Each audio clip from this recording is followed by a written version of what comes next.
Hello, ladies and gentlemen, and welcome to the annual Airbus press conference, where we'll present to you today the 2021 results.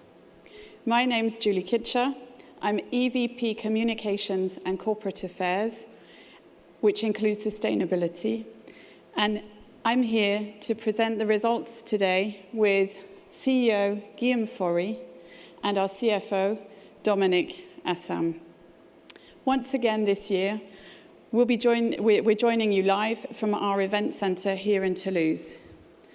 We would have loved to have welcomed you all here in person, but of course, due to reasons that we're all very familiar with now, we're digital again, and I can only say how happy we'll be to find you once again face to face as soon as possible. So from wherever you're connecting today, thank you for being with us. So today, Guillaume and Dominik will explain how Team Airbus demonstrated resilience in 2021 and how the company managed to transition from navigating the COVID-19 pandemic to focusing on recovery, growth, and long-term strategic priorities. Guillaume is going to share the key achievements of the company and in each of our businesses, and then we'll dive deeper into the 2021 financials with Dominik. And so finally, thereafter, we'll explain our expectations and priorities for 2022. And of course, I'm sure you'll have plenty of questions, so we'll do our best to keep the opening remarks relatively short to make sure we can accommodate as many of them as possible. So on that note, let me first please share a few housekeeping points. First, please be advised that the entire press conference will be conducted in English and that there will be no simultaneous translations. Then, for our media colleagues joining digitally using the conferencing tool, in case you do experience technical issues, please send us a message via the chat function or call the hotline number which you should see on the screen now. So, ladies and gentlemen, as usual, please now familiarize yourselves with the Safe Harbour Statement, which you should be able to see on your screens now. Remember that forward-looking statements, such as in our guidance, are based on assumptions. And as conditions may change, so may our projections and plans. And now, before I hand over to Guillaume for an overview of 2021, I'm really pleased to share this video with you, which is a great reminder of the key achievements of Team Airbus in 2021. I hope you enjoy it, and we'll be back with you in a few minutes. Thank you. For Airbus, 2021 was a year of recovery, a year of transition, a year of leadership. People began flying again in greater numbers. Aerospace reminded the world what it had been missing, and our sector embraced the path to net zero. We learned to live with complexity. We adjusted to new ways of working, socializing, and managing family life. In an evolving market, we won orders for our fuel-efficient aircraft and launched the A350 freighter. Our defense and space businesses made us proud, monitoring our planet, protecting people, saving lives, and defending the values we stand for. Helicopters had an outstanding year. The H-160 Guépard was launched, and the next generation of City Airbus was unveiled. The Airbus Summit in September brought the industry together for the first time in 2 years and deepened the necessary cooperation for a decarbonised future for air travel. As we begin 2022, Airbus is confident that our path to the future is the right one. We will succeed through transformation, keeping safety and quality at the heart of all we do, changing as a company, learning new skills and building fresh alliances, investing, innovating, we will pioneer the sustainable future of aerospace with confidence, with humility, together as Airbus.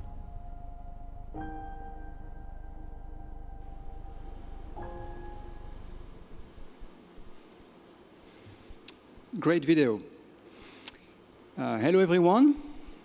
2021 was truly remarkable. I think it's fair to say that our 2021 financial results are strong. They reflect the higher number of commercial aircraft deliveries, the good performance of our helicopters and defense and space divisions, as well as our continued efforts in terms of cost containment and competitiveness. Dominik will take you through the figures in a moment. We ended the year with a record net income and a stronger net cash position. These underpin our proposal to reintroduce dividend payments going forward with 1.5 euros a share for 2021. Almost 2 months in 2022, we already see that complexity and volatility remain. In that context, we will deliver while laying the foundations for our long-term strategic priorities.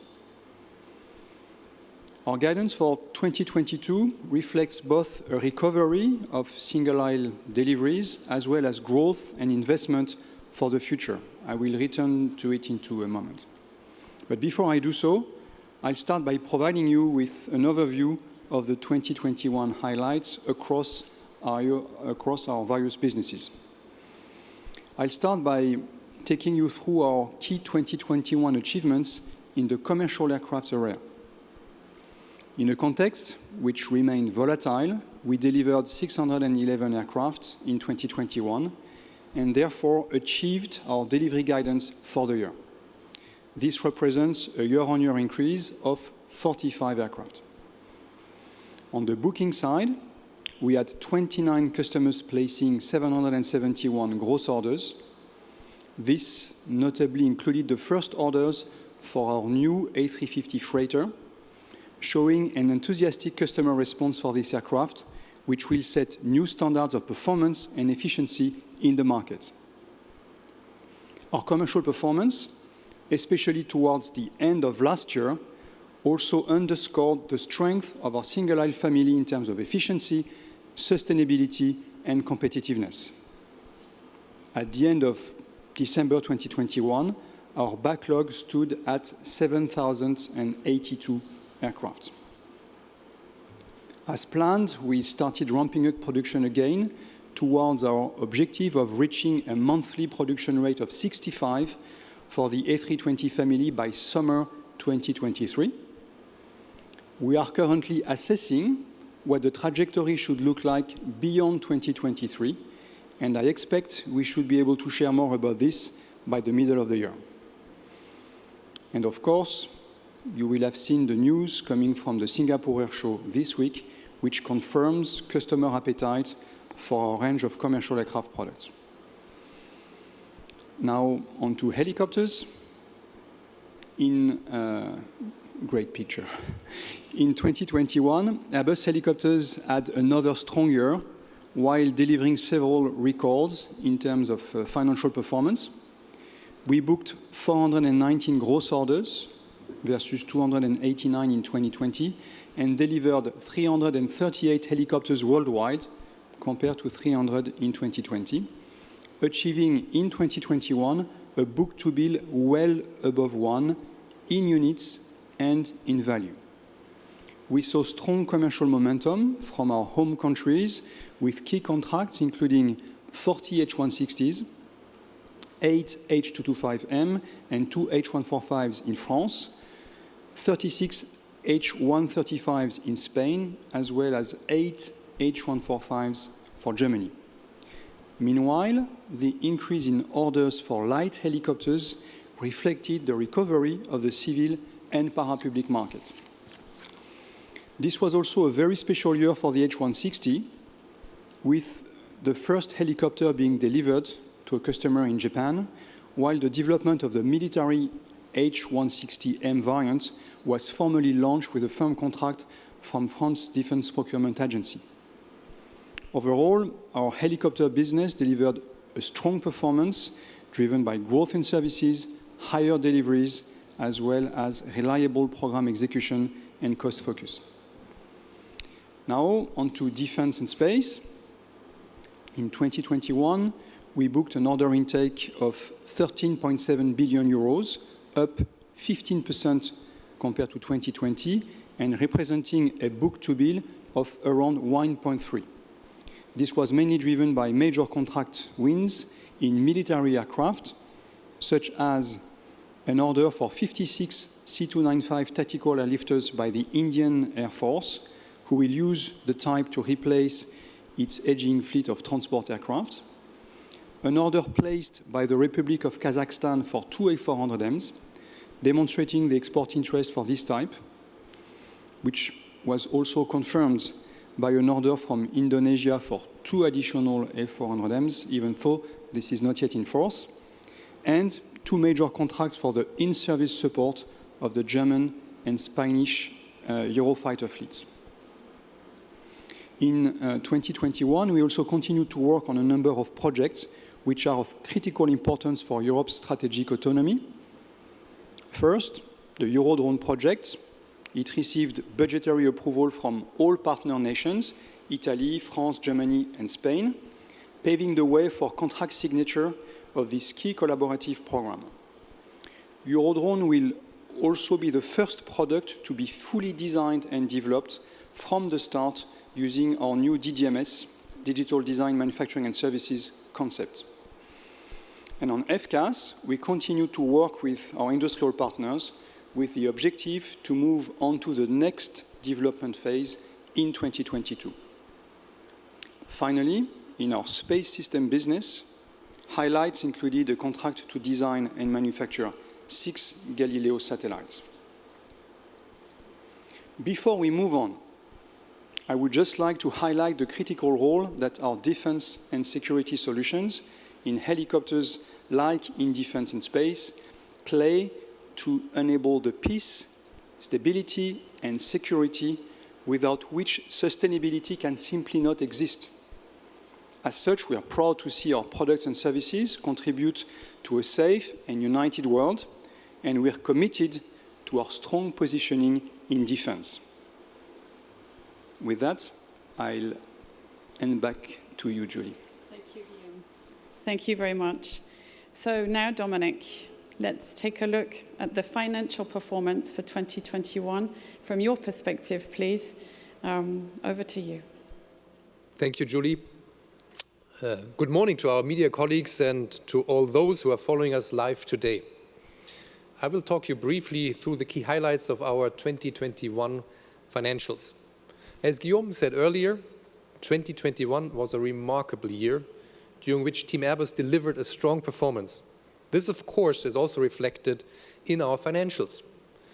Starting with the top line, in 2021, we generated revenues of around 52 billion euros, up 4% compared with 2020.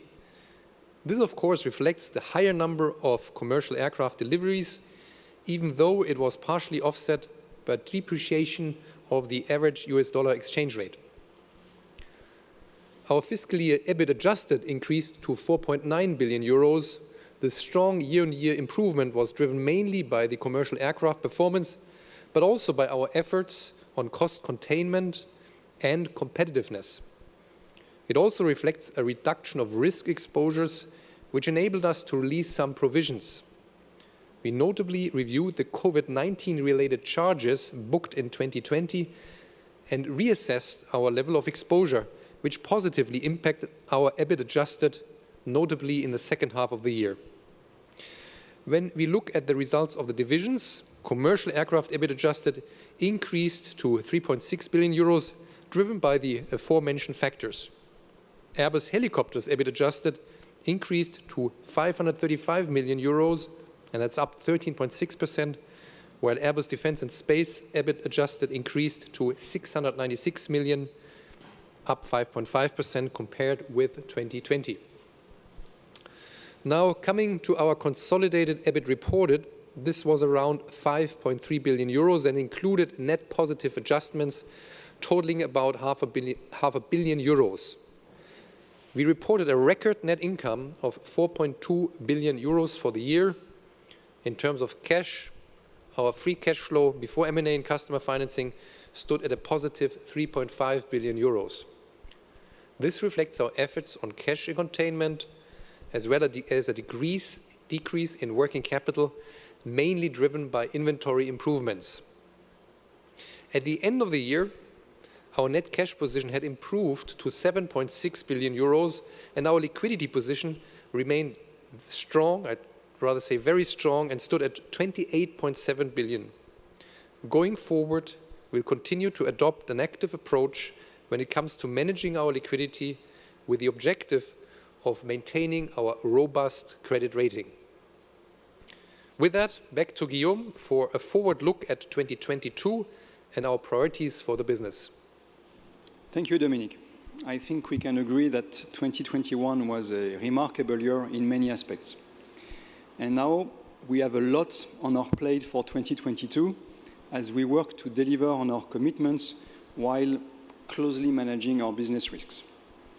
Our guidance for 2022 reflects our expected growth trajectory as well as the investments required to prepare our future. Let me read it to you now. As the basis for its 2022 guidance, the company assumes no further disruptions to the world economy, air traffic, the company's internal operations, and its ability to deliver products and services. On that basis, the company targets to achieve in 2022 around 720 commercial aircraft deliveries, EBIT adjusted of 5.5 billion euros, and free cash flow before M&A and customer financing of 3.5 billion euros.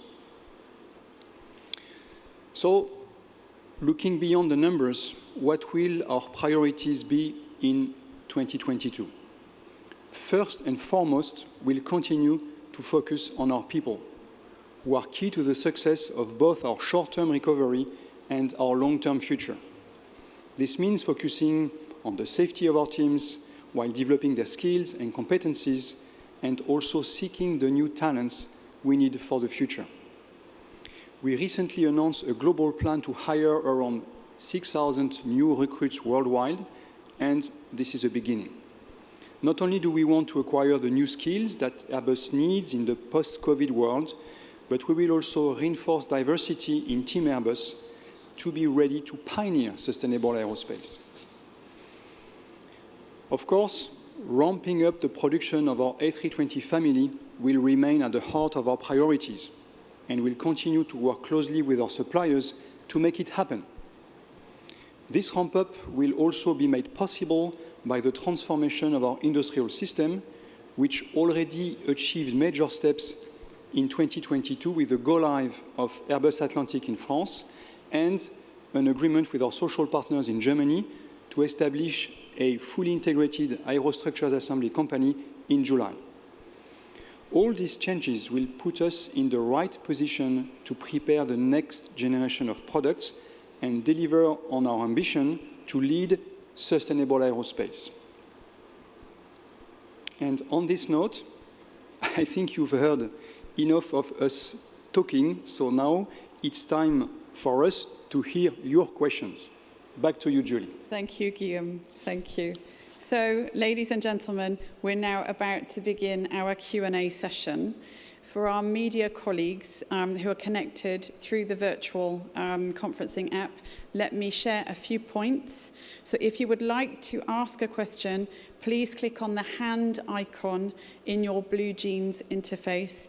And when prompted, you accept the moderator's request. This is key, and it will switch you into speaker mode so that you can go into the queue and ask your question. So you can already start now. Make sure you find that hand icon and click on it, please, if you'd like to ask a question. I'll let you know, of course, when it's your turn to speak. Please keep your microphones muted until then to avoid any noise interference. We'll unmute them for you. And if you can, please turn on your webcams. We would very much like to see you, even if you're not here with us in person. If you have several questions, please ask them all at once, because it's difficult to get you back again. And as I said earlier, any problems or issues that you encounter trying to ask your question, the team is here to help, so please use the chat function or the hotline. And finally, please ask your questions in English. So you can start now. Please raise your virtual hand and we'll be right with you.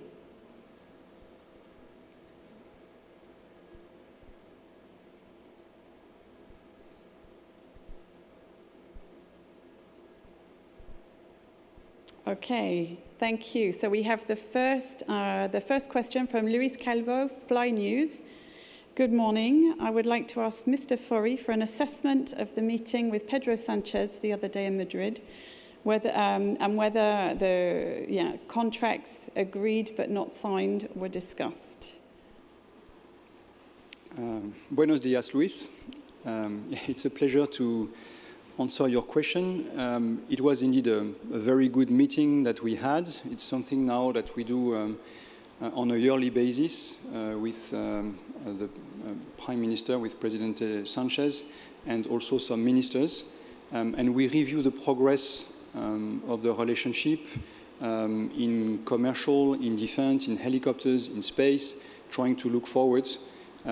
It's more a general review of the relationship than individual contracts, which remain the privilege of the different administrations and divisions at Airbus.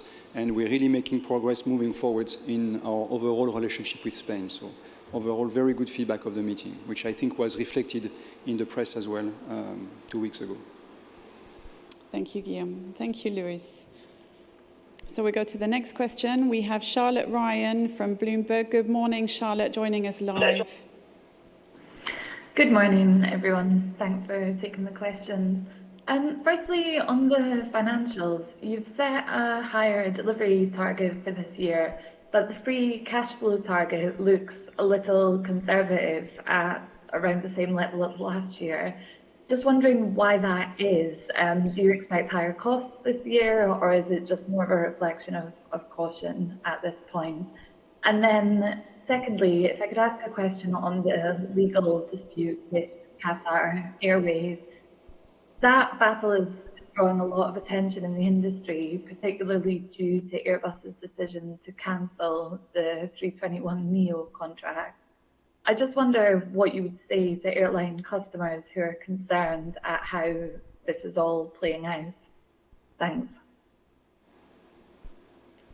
Cash flow? Should I have a stab at that? So on the cash, I mean, first of all, on the guidance on EBIT, you've seen that we are raising from 4.9 to 5.5 billion for 2022.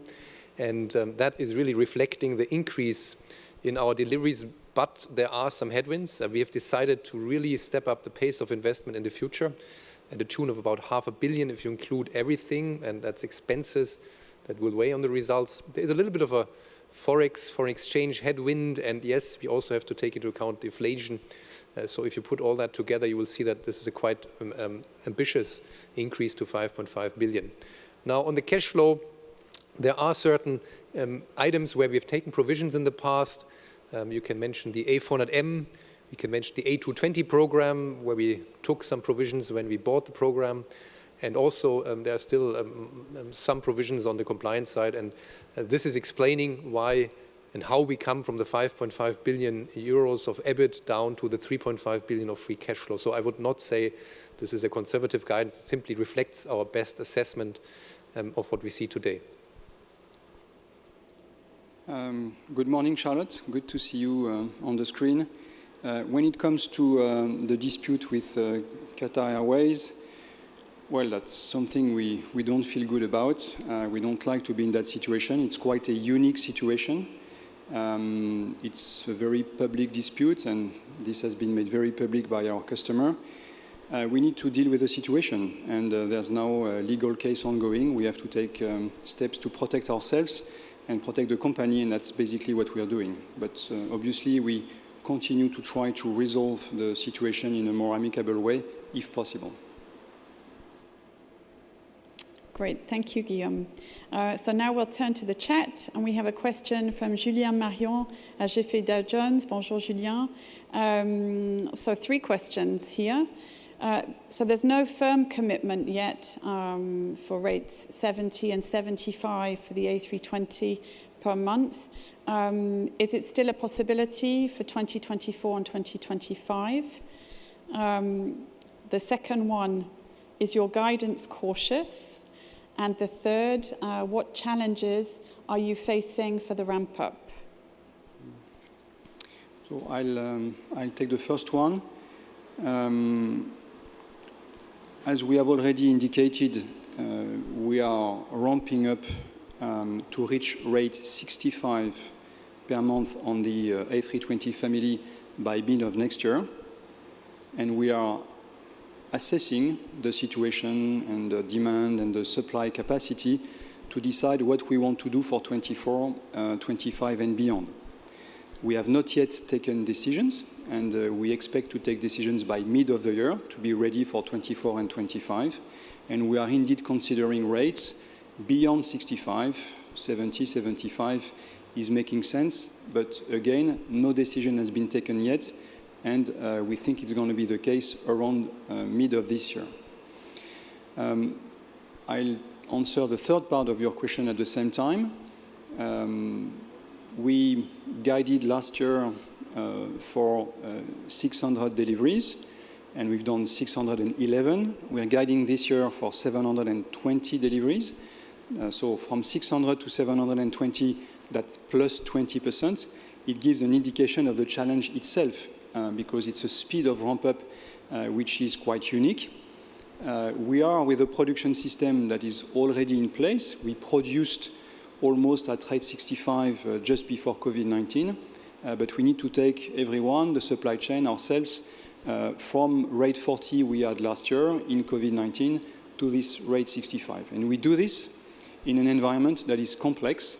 There's a sort of post-COVID-19 crisis to ramp up in the industry, not only for aerospace, and we see difficulties with raw materials, with logistics, with cost of energy, and also hiring people back across the globe and in different businesses again. So we have a complex environment, and the challenge for the ramp-up is linked to the speed of ramp-up in this rather complex environment.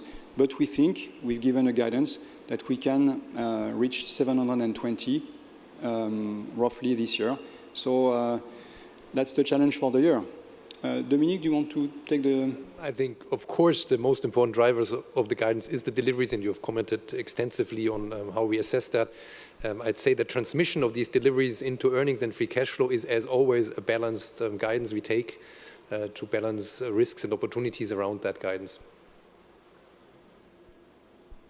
Thank you. So on to the next question. We have Thomas Boone with us from Simple Flying. Hello, Thomas. Hi, thanks for having me.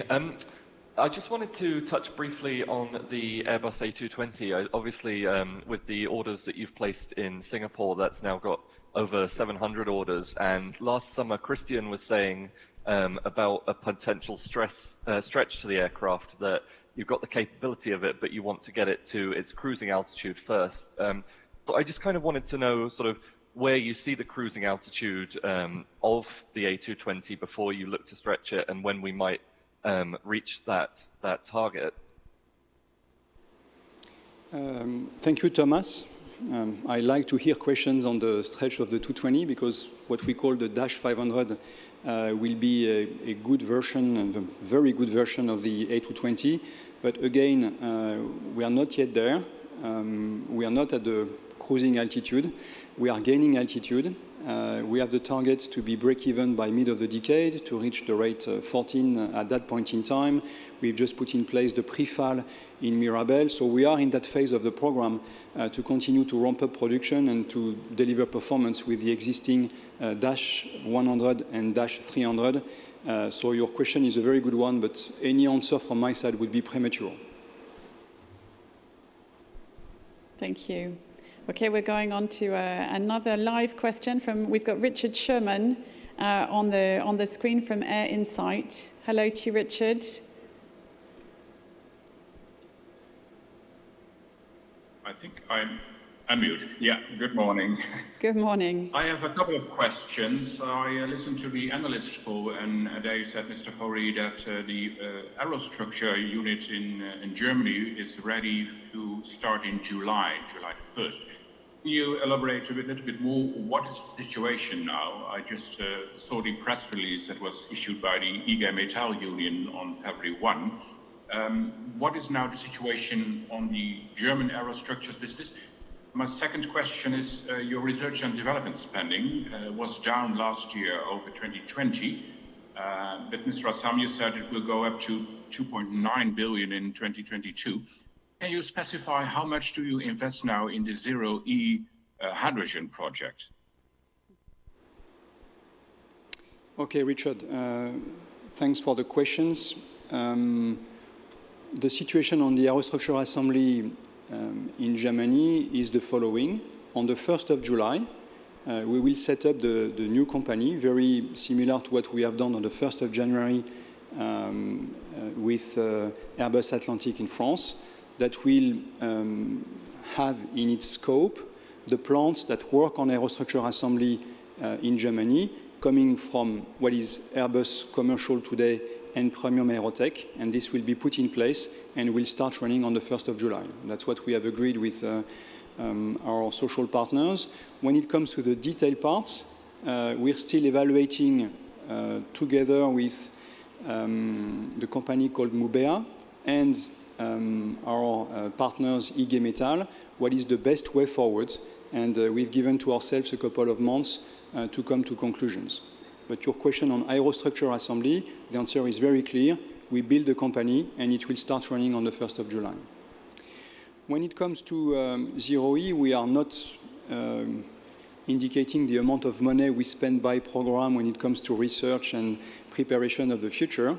But as you probably see, and also through the partnerships we are sealing around hydrogen and the fact that the industry is really accelerating, that's a program that is very important for Airbus. We are very committed to entry into service in 2035 of the first hydrogen plane, and therefore we are investing significant amount of money to be ready for that time frame.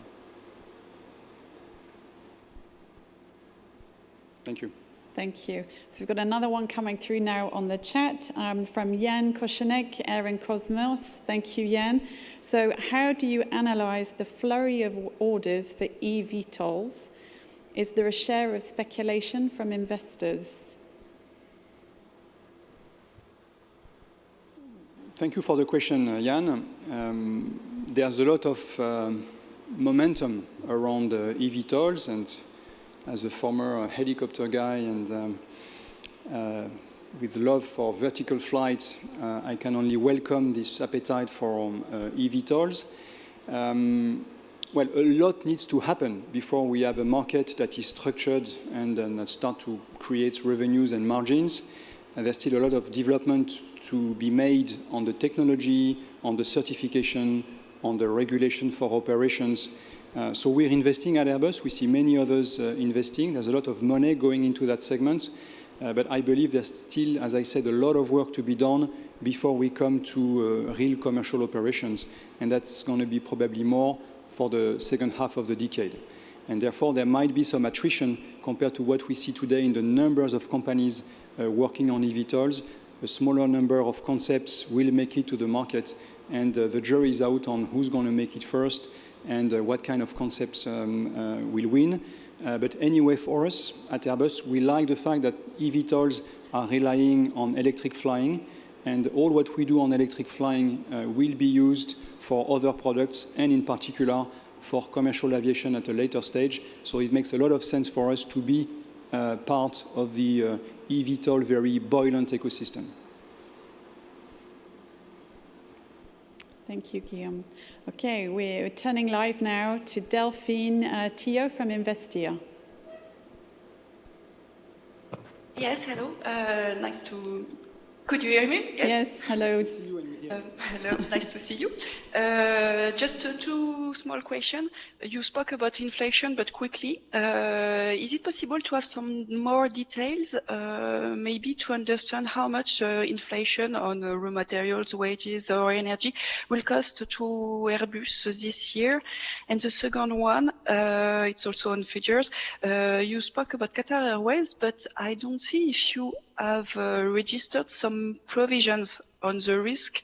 Yes, it's a litige, and we don't know what will be the end, but is there a provision in the figures this year, for this year? Thank you.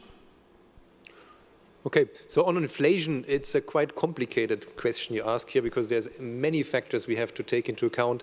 First, on the revenue side, we have what is called escalation clauses to protect us against certain developments on the inflation side. On the cost side, we also have contracts which many of which are fixed price, where inflation is not a big issue. But we also source certain ingredients like electric power, where inflation has actually played a major role. To be specific here, we really suffered low triple-digit million increase in cost on that front. So it's a complicated question, but it's fully embarked in the numbers you've seen. But it's a significant item we need to take care of. And the key question is not so much 2022, but it's really the longer-term development on that front. Qatar? Qatar? Qatar. I'm not sure I want to comment on Qatar. We are in legal proceedings. So, as I said, that's not a situation we like very much, and we want to resolve it, but I won't comment on anything more on Qatar. Okay, thank you, Delphine. So the next question is also live. Joining us from the Wall Street Journal, Ben Ketz. Hello, Ben. Hey, guys. I think you can see me. So two questions from me. The first is just, am I right in thinking that your tone around rate 70 and rate 75 seems a little bit different to what it was kind of last year when you guys indicated to the market that you were asking suppliers to kind of investigate, getting to that ramp? I remember Christian saying last year in Toulouse that, demand would show even, support even potentially going beyond 75. I'm interested whether anything's kind of changed, and it sounds like this, the situation in the supply chain maybe has changed your expectations to kind of get to that rate as quickly as we'd spoken about before. And then the second one is just on the resources that you mentioned. Maybe you can be a little bit more specific about which specific resources you're seeing as being stretched or seeing, significant price hikes. Thanks. Hello, Ben. Good to see you. The demand is still very strong and probably even stronger than what we thought a year ago on the single aisle. So I would not say that there is any change from that side of the equation. But when we need to make decisions for rates moving forward, we need to look at the balance between demand and supply and the ability of the supply chain to accelerate at a certain pace. Already for this year and next year, that's a very steep slope, and we need to see to what level we want to go. Yes, we're still discussing about 70, 75. The numbers have not changed in that perspective, but we want also to look at the sustainability of what we do and to what extent a rate would remain for a number of years. So we're still in the assessment of that situation. We're coming closer. As I said, we want to make a decision by mid of this year if we want to be ready for 24 and 25, and that's the plan. In terms of resources, well, then there's a lot of complexity. It depends on each and every supplier, and the bottlenecks and the challenges are not the same by commodity, by region, by type of equipment, system, parts we are buying. So it's a lot about complexity, but I try to reflect the main drivers by saying it's access to raw material and the price of raw material as well. It's the complexity in logistics and energy prices and what we see happening on the markets in general, and more than the rest, the ability to find the skills, the human resources in quantity and quality. I mean, the right skills at the right place at the right moment, and this is an area where many companies are struggling around the globe. So we need to factor this in when we define the ramp-up plans, because then we need to be able to execute on the plans. Thank you, Guillaume. So we have the next question also live from Sylvia Pfeiffer from the Financial Times. Good morning, Sylvia. Sylvie, sorry. We don't hear you, I'm afraid. We need to unmute. Hi, sorry about this. Can you hear me now? That's yes. it. Hi. Yeah. Hi, good morning, Sylvia. Hello. Hello, good morning. I just have one question to Guillaume Faury. You stressed in your introductory remarks how important defence is to sustainability. And I just wondered if you could give talk about a little bit about how worried you are about this rise in ESG investing and defence as a sort of sector being labelled as unsustainable, and if you're sort of seeing any banks in particular, warning about not being able to provide capital, if that sort of environment is changing. Thanks. Thank you. That's a very important subject for us. We believe, we are convinced that defense contributes to stability, to peace, and therefore to prosperity. And we think prosperity, that stability, that peace is absolutely indispensable for all the transformations that the world need to go through, and especially the decarbonization. We think defense, security play a very important role, especially in these very moments with a world that has become a bit more dangerous. Therefore, we believe defense should be considered as something positive in terms of ESG and the role it plays for societies and for people. Indeed, we've seen some negative trends in that direction, and we're working, communicating with a lot of players, political players and others, to explain and try to convince that actually defense and security should be seen positively in terms of contribution to ESG. Things are changing. I think it's moving again or now in the good direction, but it requires a lot of explanation, a lot of discussions, and a lot of convincing. But I believe Europe in particular has understood that it needs to support its own defense industry to have a strong defense and security system for Europe at times where strategic autonomy, resilience, security of Europe is at stake. So I think it's moving in the right direction. Okay, thank you, Sylvia. So now we're coming back to the chat with Jens Flotter from Aviation Week. Good morning to you, Jens.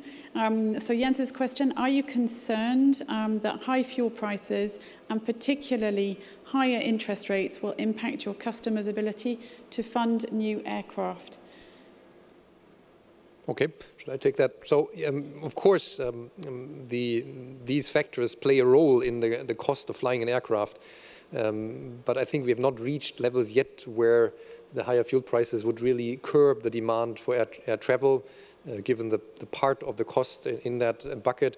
On interest rates, let's not forget we have been in an extremely low interest rate environment, which was kind of abnormal. So I would characterize what we currently see as a little bit of a normalization on that front. And for Airbus specifically, there are actually also some upsides on higher interest rates. We have a pension deficit, which would shrink with higher interest rates. We have a net cash balance, which would benefit from higher interest rates. So a certain normalization on that front is not something we are scared about. Okay, thank you very much, Dominik. So I think now we turn live again to Alex Maceras. Hi, good morning. Can you hear me? Good morning, we can hear you. Yeah, here we go. Perfect. Okay, one question to Dominik and one to Guillaume. Dominik, last night we were hearing regarding the Vienna talks to resurrect the Iran nuclear deal, that they are in a crucial stage.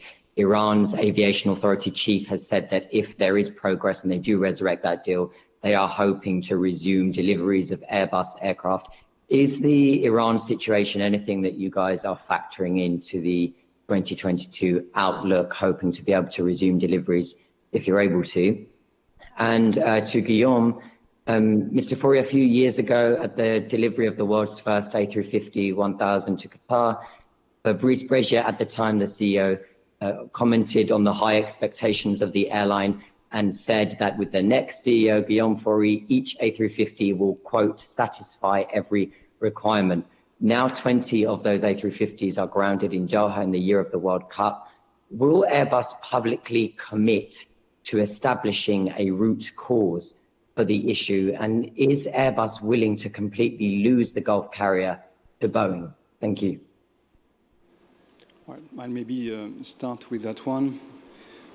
I don't know why you're referring to a specific type of analysis where actually we disagree with the more fundamental assessment which is made, that the painting issue is a safety concern and has an impact on airworthiness. And that's basically what we are challenging and disagreeing with, and that's the main reason why we are in that disagreement with Qatar Airways. And as I said before, I don't like that situation, but we take it serious, and we want to defend our product at a time where we think what is said is not appropriate. So that's basically where we are today.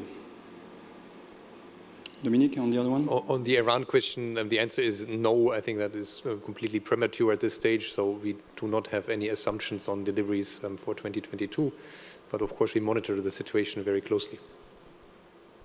Okay, thank you.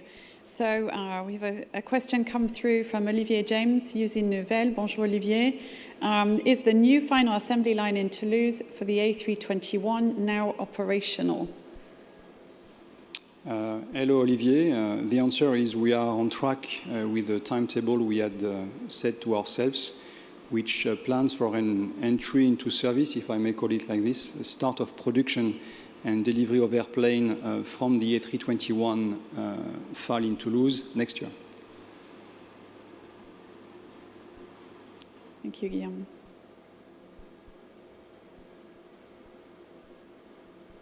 So we have a new question now from Wolfgang Stefan from Tageblatt. Hello, Wolfgang. Do you hear us? Hello. Good morning. Good morning from Hamburg. I have only a short question. Guillaume, so you say it's a new company in Germany. Will start it on 1st. Oh, I think we've lost the connection. We'll try and get you back. And in the meantime, we'll go to a question from the chat. So we have one from Mathieu Rabochot from AFP. Bonjour, Mathieu. So on the FCAS, our discussions are continuing with Dassault. What are the hurdles to reach an agreement, and is failure to reach an agreement an option that you consider?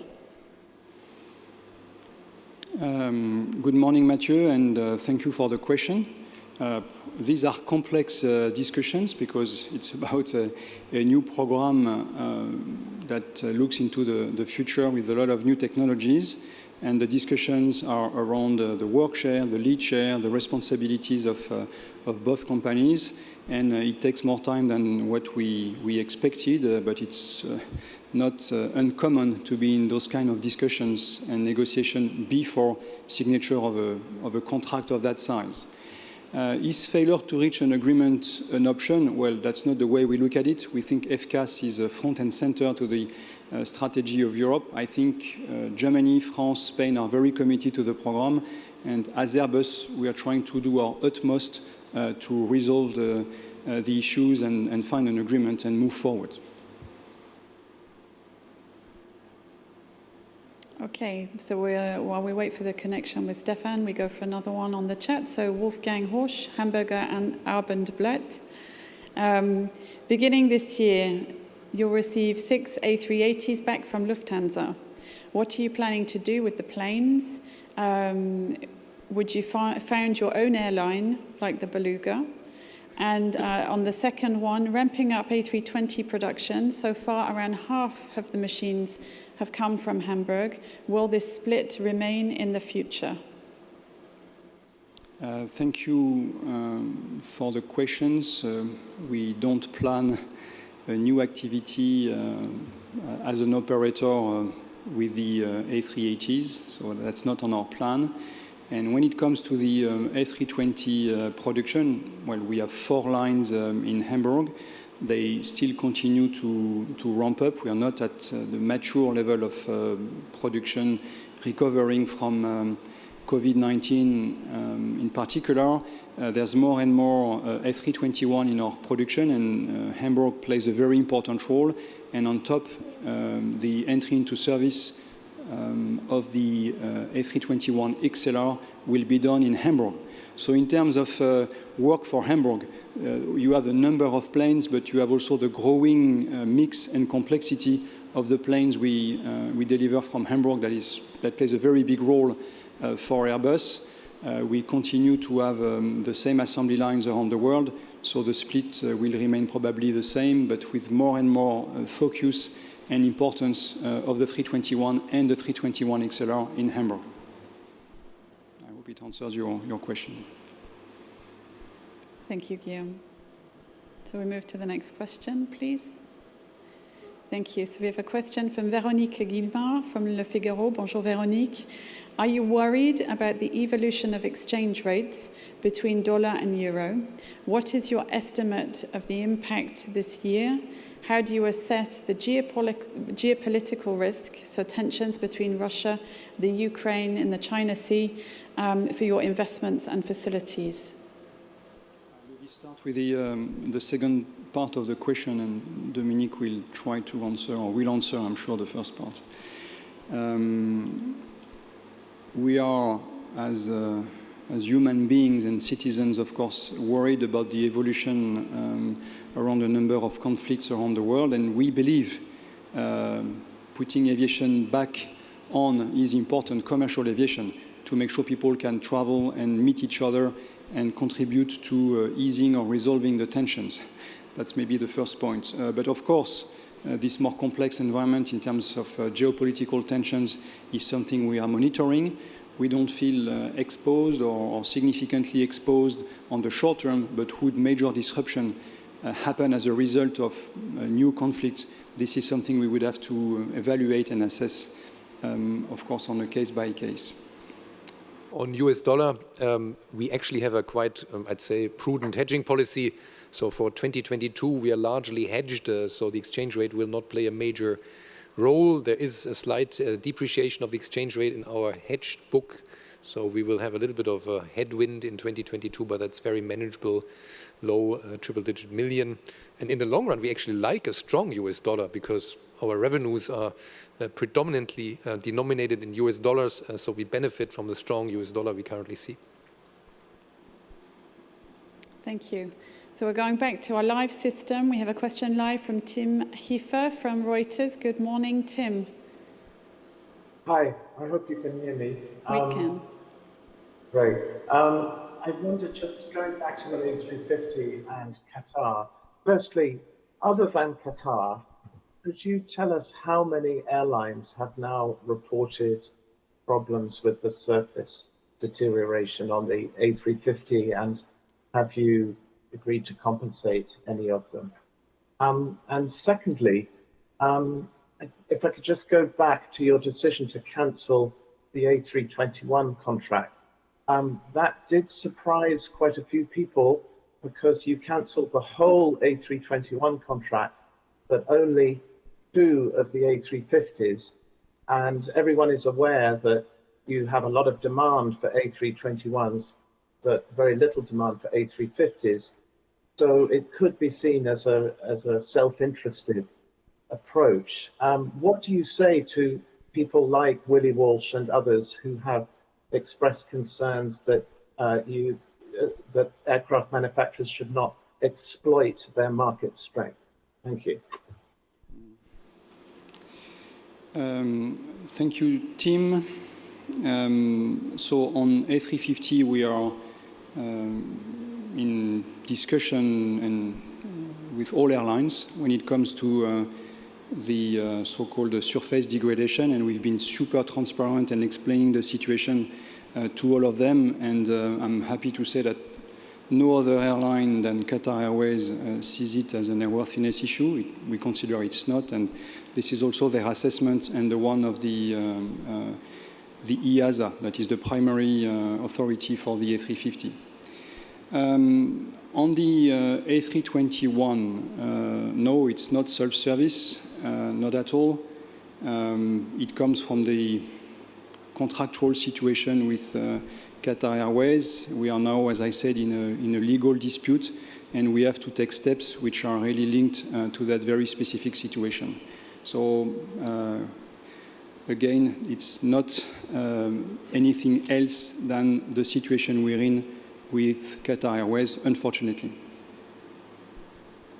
Thank you, Guillaume. So we go back to the chat with a question from Hassan Medar from Usine Nouvelle. Good morning to you. So concerning the A400M program now, Airbus announced new provisions. What are the reasons for such a provision in a mature program?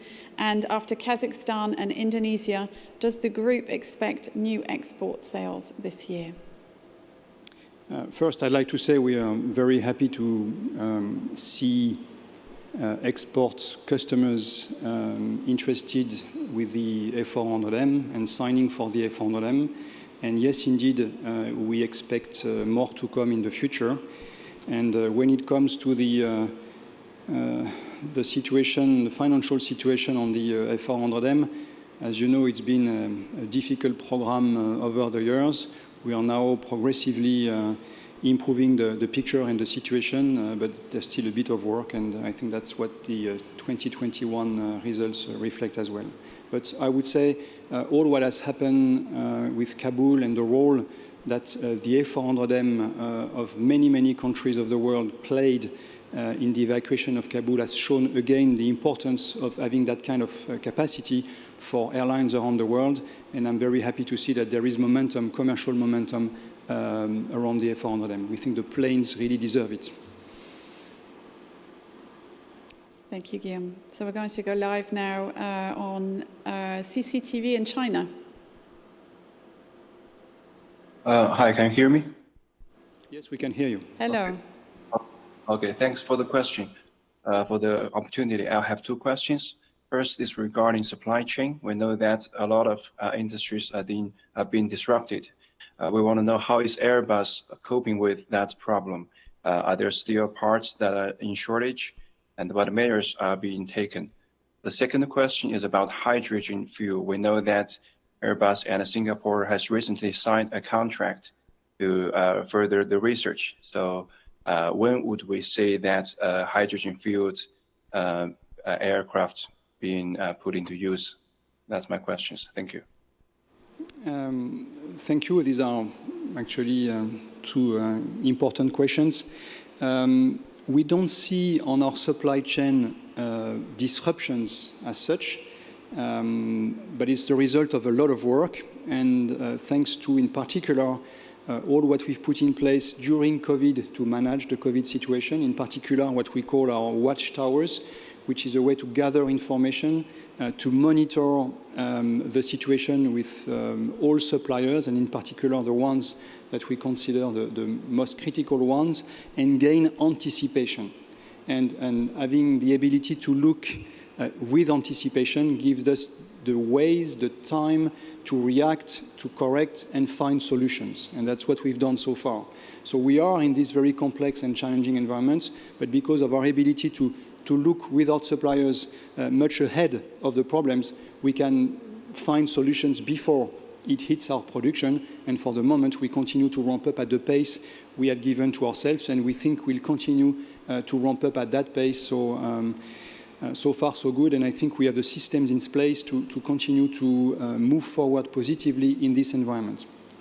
When it comes to hydrogen, indeed, and it comes back to the previous question, we are sealing partnerships to prepare for the entry into service of a hydrogen plane in 2035, which means we need to have the plane, the technologies, the certification standards, but as well the infrastructure to produce green hydrogen, to transport, to distribute at the airport. And that's what we're doing also at the moment. We are partnering with the whole ecosystem to make sure that this ecosystem will be ready on time. It's not just about the plane, it's about all the infrastructure and the other players taking their share. And that's what we're doing at the moment. And I'm very happy to see the very positive momentum we see around hydrogen around the world in the last 2 years and moving forward. That's very, gives me a lot of energy to see that many players believing in hydrogen as well. Thank you, Guillaume. So we're back again with Mathieu from AFP. You recently said, Guillaume, in an interview, that Airbus would be able to build electric engines by itself in the future. Is it a leverage in your negotiations with the motorists on ramp-up beyond rate 65, or do you signal a long-term shift in strategy? Yeah, thank you, Mathieu. Don't read in my answer more than what I said. The question was about the ability in the future of Airbus to potentially be in this kind of products. And I said potentially yes, but it would require a change of strategy. And I have not indicated that we have changed our strategy on that one. So for the current jet engines, I mean, the situation is what it is. And I said, I think very clearly that we don't think we would be able to compete in that segment. And I said, moving forward with new technologies, theoretically, we could decide to do this. What I want to say as well is we have so much on our plate today that the strategy is to remain an aircraft OEM. But moving forward, working with our partners, working with our suppliers, it's theoretically possible, and it's not something we would rule out completely, but more looking at it case by case. So I have not announced that we will become an engine manufacturer. That's not what I said, and I want to insist on it. Thank you. Okay, so we're now turning to Jorge Penalba from Avion Review in Spain.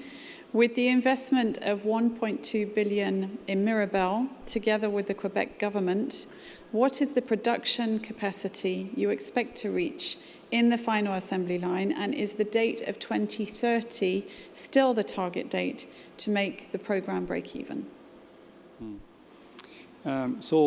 This investment is supporting the ramp-up and the investments we are making on the A220. The target is to reach rate 14 by mid of the decade, by 2025. That will be 10 in Mirabel and 4 in the US in Mobile. And we think we're going to be break-even on that program around the mid of the decade. So again, around 2025, not 2030. Much earlier than what you're suggesting in your question. But no change on that front. That's what we have indicated already quite a number of times now. So thank you. Thank you, Guillaume. Guillaume Faury, CEO of Airbus, Dominik Asam, CFO. Thank you so much for being with us this morning and answering the questions. That concludes, ladies and gentlemen, our annual results press conference. Thank you so much for connecting and watching today. If you have any follow-up questions or any feedback, comments you'd like to share, you know how to find us. The media relations team is available to answer your questions. We wish you a really great rest of the day and hope to be with you in person again. Thank you, and a big thanks to the team for helping to make this event a success. Thank you very much. Bye-bye. Thank you, Julie. Thank you, everyone. Bye-bye. Have a good day.